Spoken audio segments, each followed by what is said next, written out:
Hi everybody, it's Julie. Welcome to Hello Monday.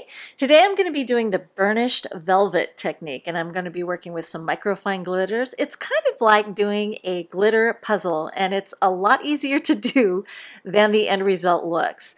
So I'm just going to show you here some of the supplies that I'm working with.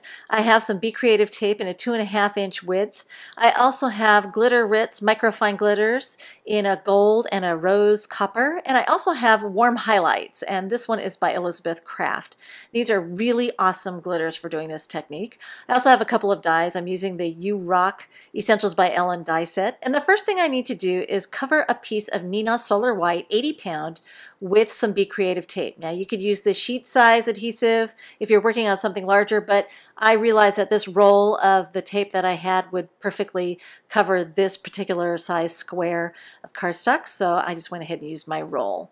And I'm just going to trim away any excess so it doesn't get in the way and my project doesn't stick somewhere where I don't want it to stick. And then once I have that all trimmed out, I can go ahead and start planning everything. I'm going to take my cutting pad and put my piece of cardstock, which has the tape on it, with the lettering side of the liner paper face up. And then I'm going to put some typing paper over the top of that and then position my dies. And I can actually see through the typing paper and see the lettering on the liner paper there and figure out where those dies are being positioned and then run it through my Big Shot. And at this point I can take the typing paper and throw it away because I really don't need it anymore. And I'm going to grab my tweezers so I can get in there and get a hold of the corner there of the liner paper.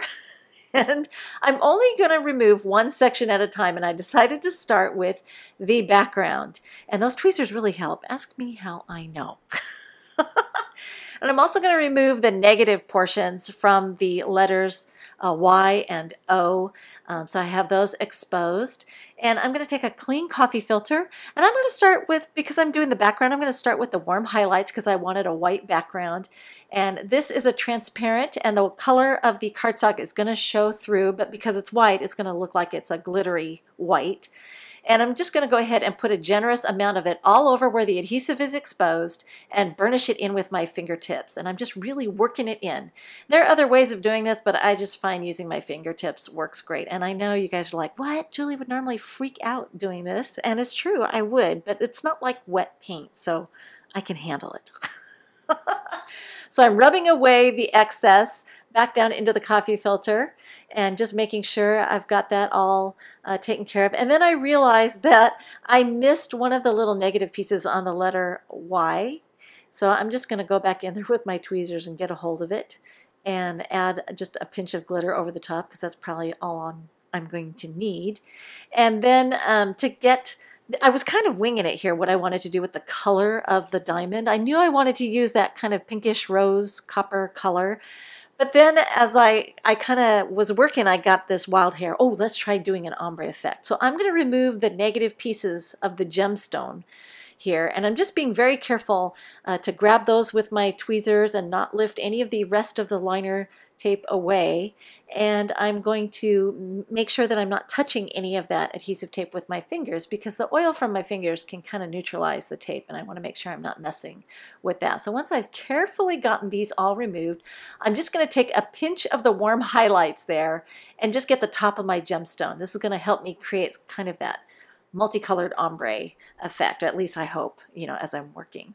So now I've got that kind of mixed in there at the very top of the gemstone, just being very careful to avoid the rest of the exposed tape so that I'm not contaminating it with the oil from my fingertips.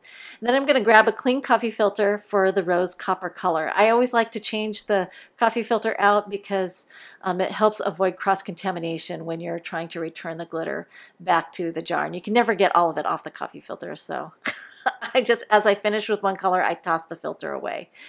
So now I'm going to go ahead and add that rose copper. Again, the same method. I'm just burnishing it into the exposed areas of the tape.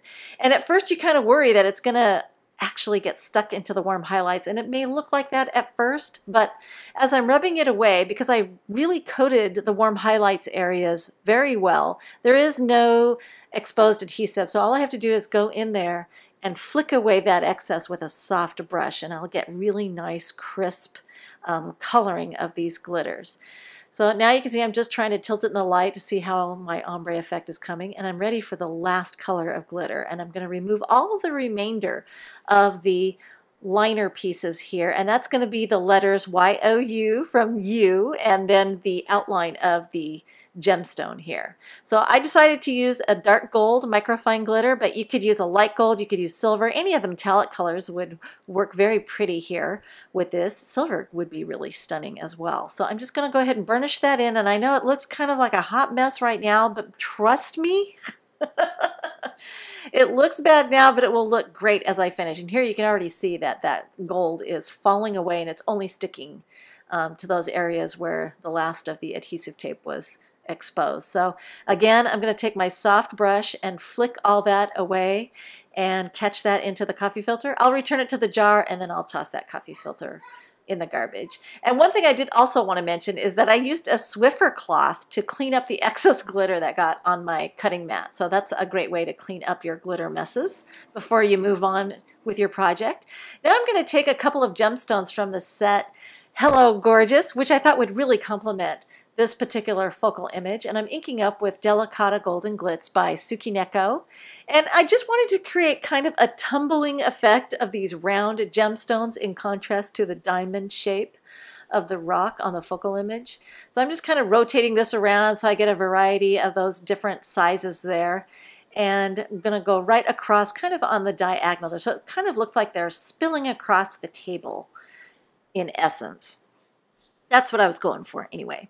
Now I can see I have a little bit of white space that will help if I fill it to get a better balance on the card. So I removed the rest of those stamps and just decided to work with the smallest round gemstone and add just a couple more impressions there to balance out the layout as I'm working. So here we go.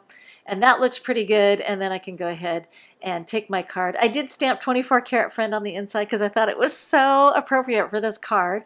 I'm going to fold it over against a piece of scratch paper and then crease from the back side with my Teflon bone folder, get a nice crease in that card. And to mount my focal image, I'm going to use foam mounting tape because I wanted to have a little bit of dimension and height there. So I'm going to take a couple of pieces, get those into position on the back, and then I'm also going to add some of this gold metallic thread because it is, of course, going to complement the design nicely. So as I'm removing a length of that thread, I'm going to take my liner paper off and then coil that thread up into kind of a messy nest around my fingers. It doesn't need to be perfect. It's going to be very loose. And then I'm going to do something very technical. I'm just going to take it and smash it into the foam tape.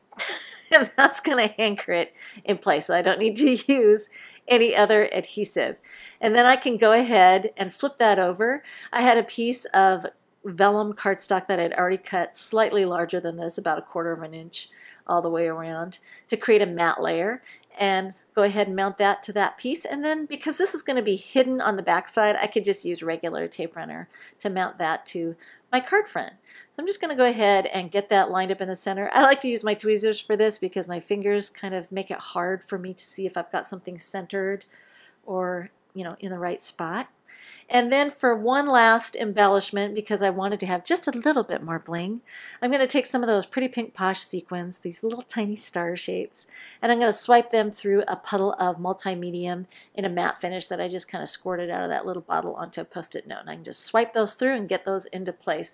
But I wish the camera could do justice to the finish on this. It is very, very shimmery and sparkly, and when you touch it, it feels very silken and velvety-like. It's a gorgeous effect and super, super easy, and people always are just enchanted with the whole thing. We've got still shots and further details available at the Classroom blog, and all the supplies are available at ellenhutson.com. Thanks for watching.